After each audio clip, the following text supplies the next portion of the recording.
edition of the Stock Marketing and podcast where I'm your host, Nathan Webster, and I'm excited to chop it up with you today.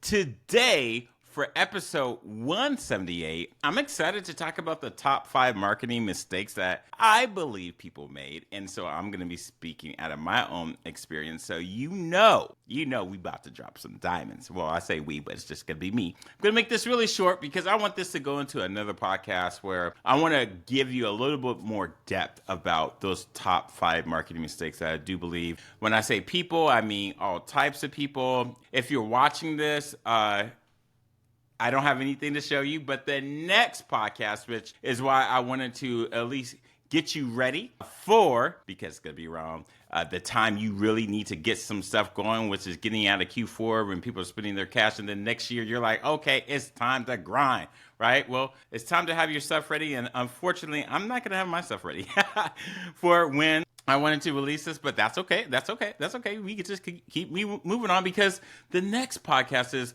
what's the customer journey marketing blueprint? And I want to show you the one that I use, and I'm building one right now. It's just taking a little bit more time because I'm understanding really how to help freelancers, micro businesses, small businesses, and this has helped large businesses as well. Before we get too far in the show, though, I do want to say, for my worldwide listeners, thank you for rocking with me. Thank you for being that go-to when I was like, hey, I'm about to shut this bad boy down. You came through. So thank you for downloading and rocking with me. Thank you for all the feedback and comments that kept me engaged, kept me going. And then to my first-time listeners that's just joining me, thank you. I really hope you enjoy the show. I hope you continue to enjoy the show. I hope you subscribe. I hope you rate and review. And that's for everybody, not just anybody. That's for everybody. So, I know maybe for you first-time listeners, you're like, is this clickbait? We talked about that, I think, in episode 164. We talked about clickbait, and this is not. It's not clickbait. Again, I'm going to show you some paper, and right now it's paper, but the next episode, I'm only going to come on camera just real fast, and then I'm going to go to sharing my screen so you get to see my documents, so you get to see exactly what I'm talking about, because this is a old version, and the paper copy that I've done, it has marks on it. Which is I scribbled on it, so you're not going to see everything in detail. So I've scanned it in so you can see it. Again, it's my chicken scratcher. So let's move on to, okay? Because I wanted this to be short. And I also want you to think about it for yourself so you can come with some homework. So the next time you download this podcast and you're listening to it, you can kind of start putting yourself in that position, because this is what I tell my customers all the time, or my clients, however you want to refer to them. Like, look, this is not a tactic. This is a strategy, and it is extremely difficult. So you can say, Nathan, then can you please get started? I'm ready, all right? So let's get going, all right? So I brought my tools here, like I've said before, and this is where when I would go into businesses and sit down with them, and it's funny because I never did this in my office, except for, like, say, people that knew me. They were like, hey, tell me a little bit more about this. And I was like, okay, sure, yeah. One of the greatest tools that I've used has been Strategizer's Business Model Canvas, and this is what it looks like in Business Model Canvas. That's what it looks like. I'll get that on the screen for you, but this is just, well, first and foremost, it's not mine. I did not create it. I just had access to the template right here, and it walks you through their 9-step process that I've used for business development. And it starts off, again, I'll show you this, but it starts off with customer segments and ends with cost structure. So that has been a great simplified, I would say, business plan, but it's not one of my top 5 major marketing mistakes. I'm showing you that to you because it is a great all-in-one if you are looking for something like that. So this is where, in episode 179, the next episode is going to be, what's a customer journey marketing blueprint? So I have some struggles when I am teaching this to my class, because some of these things that, or I should say my students, because in the classes that they received, it has not been where they understand the customer journey or a marketing blueprint. And it's frustrating because even though it's fundamentally sound in that regards, it's not where, when it comes down to, unfortunately, execution and small business, getting a return, getting those results, It just doesn't work. So in regards to one of the number one things that I see people not focusing on, number one is defining your customer avatar. Okay.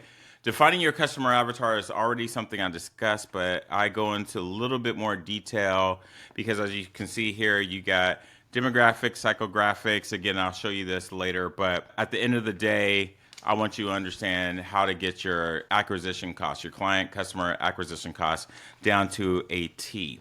The next thing I want you to understand is where you might have heard of a product life cycle, there's a customer life cycle, and I have a couple of different models that I use to help you understand that. I'm sorry, that was number two. So number one is a customer avatar. Number two is your customer life cycle. It's not the product life cycle, not to get that confused.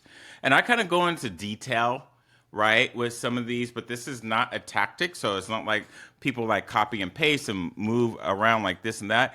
This is where, as your customer life cycle, there's such thing called a customer lifetime value, your CLV, and you figure out what will your customer purchase from you, as in the dollar amount and the lifetime of you being their customer. The next thing I want to embrace and tackle, which is one of the hardest things to help people in this decision-making role understand, is your chain of command.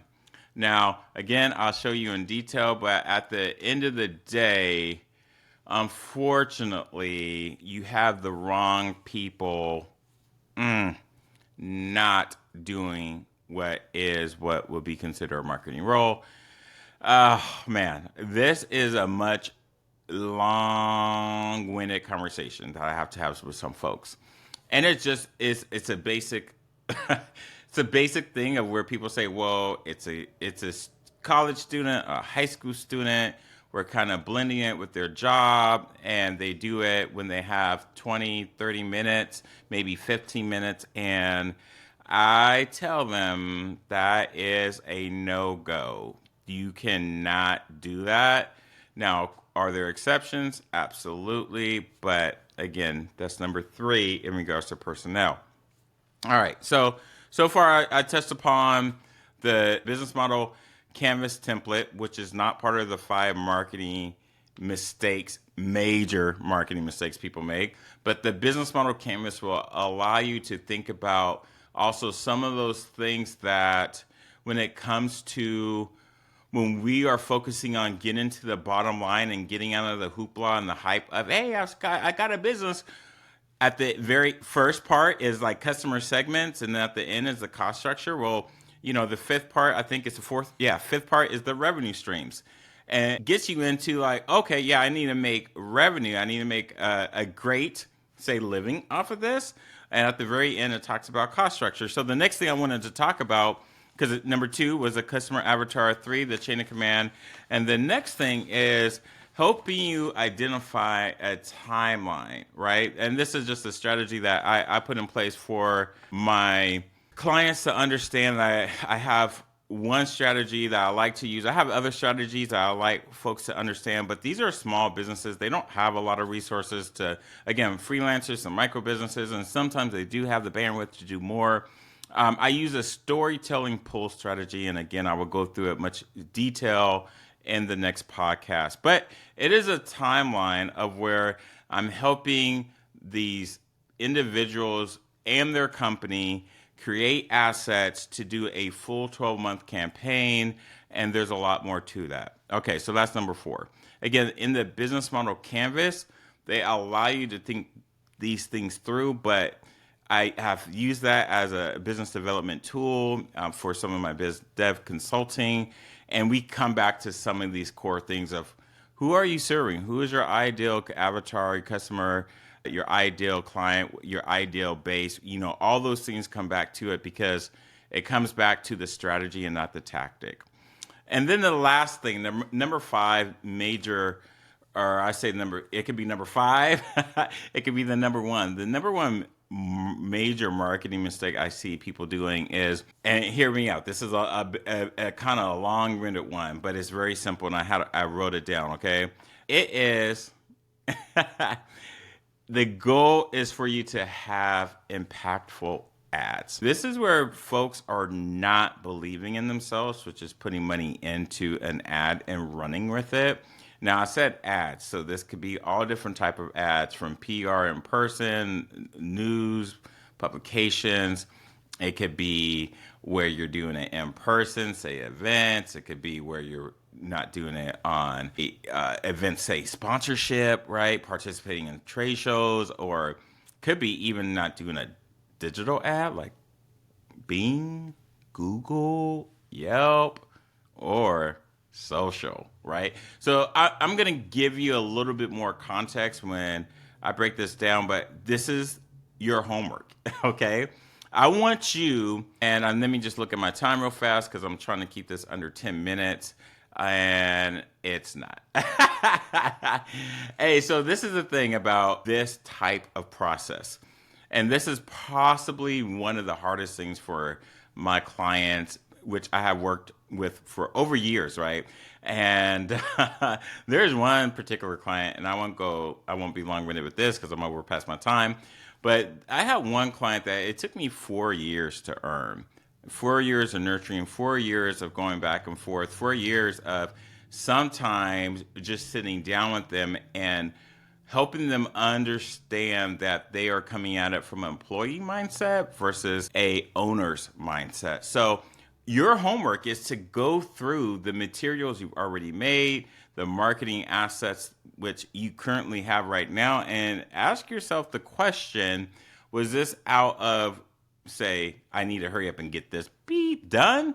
Or was this something you took the time to develop because you understood in order for you to live off of this, right? To have a certain cost structure because you're paying out money, right? You have enough money left for yourself. So how is this sustainable? And it's a long-winded way of saying you need to put yourself out there, and it has to work because you probably don't have a large budget. So with that is going to be a wrap for now. Stay tuned for the next episode. If this was good, I can do more of it, but I have a new one coming out. Again, my apologies. I can't get it to you before the end of the year. I might. But if you're interested, let me know. It's going to be coming out real soon, but it's going to be a type of package where it goes at your pace, but you can jump around. I'm excited about it. It's the new customer journey marketing blueprint that allows me to talk about everything from being an entrepreneur, a key decision maker, a freelancer, a small business, a large business, maybe a C-suite. Then I'm jumping over to marketing, and then we talk about lead generation. We're talking about sales. We're talking about websites, SaaS, all these things that I'm like, woo, because a lot of this stuff for me, and I know I'm way over time now over my 10 minutes, but what really gets me is everybody thinks this needs to be about them, and it's not. It's really not. So obviously I didn't put myself on Do Not Disturb because my phone is going off like crazy. So with that, I'm calling this a wrap. Until next time, y'all, I wish you nothing but the best. So dream big and Godspeed.